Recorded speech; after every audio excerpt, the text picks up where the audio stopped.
Your brain is like a circuit switch. Once you believe you are something, you actually embody it. You embody that feeling.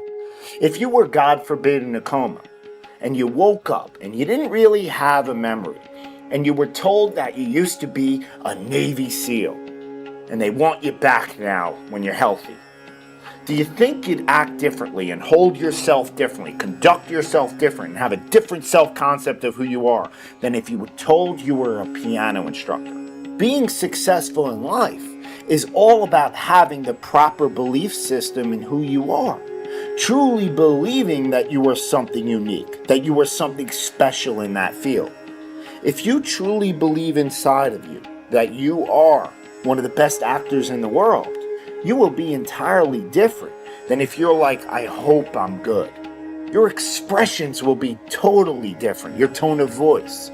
You'll talk in a more convincing fashion. You'll use your natural voice instead of a scripted one. You'll be more emphatic. You'll be more real, more relatable. Our brain is like a circuit. And so if we introduce it with the proper wiring, you're going to go straight to your target. If you're unsure about who you are, then your dreams, your goals, they will never become a reality. Everyone has mental doubts in life, internal conflicts. Even the most successful people that you look up to, but they don't live there.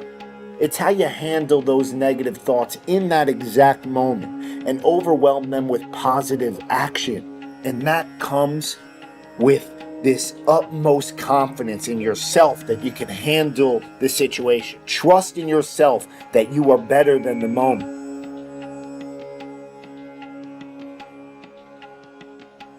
The greats think differently. The greats see differently, right? The greats have a different worldview. The greats, they approach the game in a totally different way. So I need you to do me a huge favor. I need you to think about what you're thinking about when your effort is low.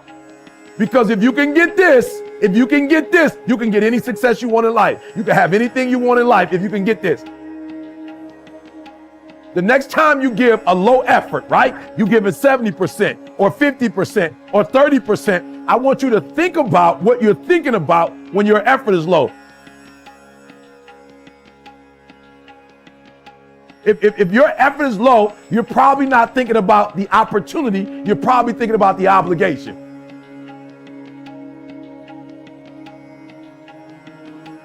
And when you think about E.T., how you stay pumped up. E.T.'s how you stay on fire. E.T., how you always driven, even in the midst of trials and tribulations, even in the midst of your haters, when people try to break you and tear you down. E.T., how you stay strong.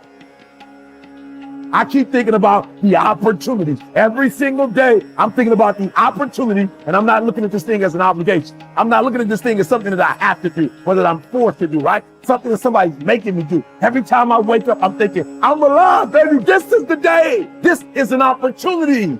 If you want what you've never had before, if you want to do what you've never done before, if you want to be what you've never been before, change your mentality. And I want you to see that effort goes up when you look at it as, I got an opportunity of a lifetime. But you should be excited about the fact that you have an opportunity.